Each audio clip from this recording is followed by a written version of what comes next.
Iswasho siyasebenza. Yebo. Umuntu obekunikeza iswasho ongazange abone ukuthi iswasho lesakunikeze sona senhlanhla sizovaleleya ngani. Angithi njengoba wena nomuntu wakho nanengane echithekile. Wangayiqamba igama, wangayibelethisa, umphefumulo usele eswini.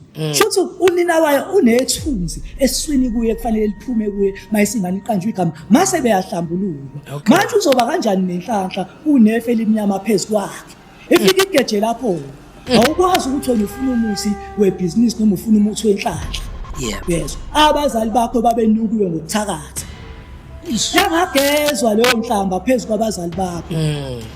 Yangagezwa leyo mhlamba yangenzela inhlambuluko phezulu kwabo ukuze wena mawusebenzisa umuthi wenhlanhla ngoba phela abazali bakho bayinhlanhla kuwe.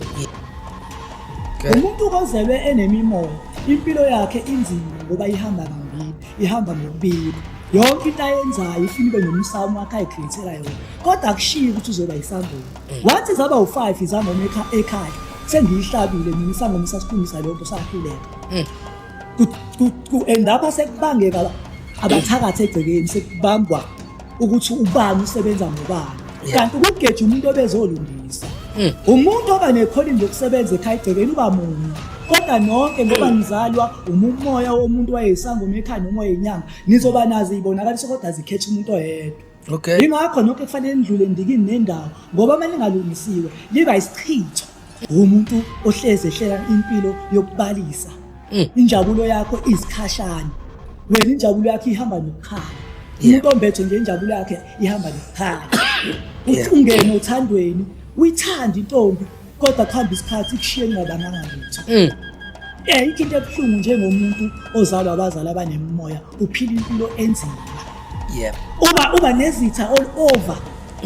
Yabona imimoya mongayilungisanga. Uba nephunga elimbi ngisho emndenini. Ayikho into eyinkinga njengemimoya. Njengoba sithi kunyaka uqala. Abantu abanemimoya emndini nendawo.